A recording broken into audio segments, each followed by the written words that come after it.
Ram family, judges, and friends. I am Quieysha Chante McDougle, a rising senior with a double major in political science and justice studies, hailing from Fayetteville, North Carolina. And with grace, poise, and honor, I am vying to be your 81st Miss Winston-Salem State University, standing on the platform of the fruits of the favorite tree. TREE being an acronym standing for Together, Redefining, Empowering, and Embracing as students of WSSU. Gravity. We define gravity as a natural phenomenon in which planets, stars, and galaxies are brought closer together. From 1837 to 2020, historically Black colleges and universities has served as a catalyst that has shed its light to nurture and groom minority students. Being a first-generation college student, my institution has allowed me to gravitate towards the importance of education, the history of Africana people, and the importance of community. HBCUs first began as institutions that focus heavily on teaching. We now breed doctors, lawyers, entrepreneurs, architects, and so much more. The reach of our 107 historically Black colleges and universities has transformed the world and opened doors for minority students. Weight. We define weight as the force acting on an object. The weight HBCUs has placed on the world would include speaking life into Africana communities, giving hope to future generations through education, and creating a network of opportunity. Many would say, the only thing our institutions grant is a good time. But statistics prove that our HBCUs, such as Spelman and Bennett College, produce over half of the nation's African-American women who go on and earn a doctorate in all science fields. And in the year of 2000, Xavier University produced more African-American medical students than Johns Hopkins or Harvard University. Although we have produced such intricate numbers, the ultimate test of our reach is not where we stand currently through statistics, but it is how far we have come when we face moments of challenge and controversy. Slavery, segregation, and cuts to the Higher Education Act. These were all ways to keep the Black mind uneducated. But due to the reach of our strong Africana leaders, such as Simon Green Atkins, Oliver Otis Howard, and Isaac William Wiley, we hosted study groups. We found funding to open our own institutions, and we even had staff members that utilized their own money to spectate the growth of students. Since 1837, we have remained committed to utilizing the weight of education and uplift to gravitate the Africana community into positions of prosperity. We create a space of light and love as we push students to greater heights. And that is the effect of HBCUs. And that is how we have been able to overcome for 183 years.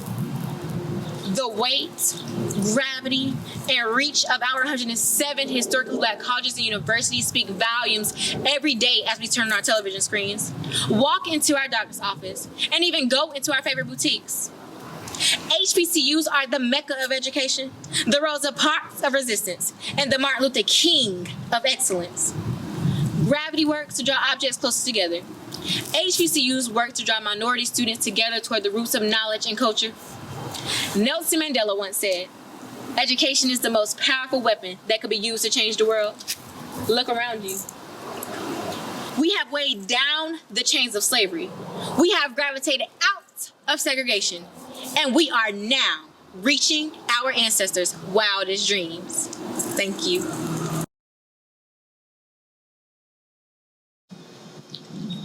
To the host who kept repeatedly mispronouncing my name.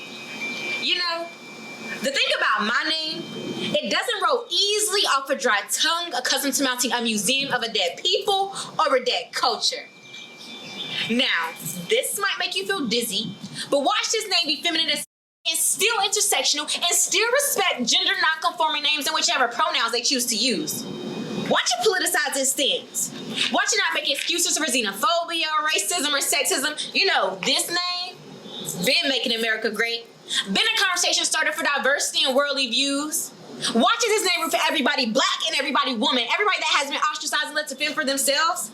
Watch it lean into your discomfort. Watch it take up space and not ask for permission. Watch Quieysha McDougle do the most, all organic and unfertilized.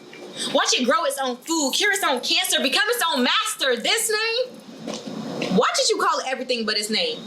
But watch as you create a crappy apology out of your broken ego, but watch as this name reclaims its time, waits for you to get it together, and clears a path that's already been there. But you know, this name, stay making an entrance. Stay educating you on true allyship. This name is an Africana struggle. Hands here to heal. It is living in purpose so you can die in peace.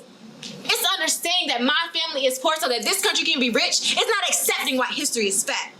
It's here to let you know that this country was built on the backs of the same people whose names you have trouble pronouncing. But we get it.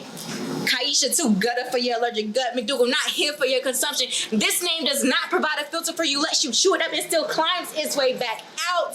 This name is built for and by people with names other than Katie or John. This name is not here for your apology. It's busy living its best life, too busy to care if you can't stand how ghetto this name be sounding in America. So when I say no, it's Quieysha McDougle. What I mean is watch how gracefully I decolonize my name out your mouth.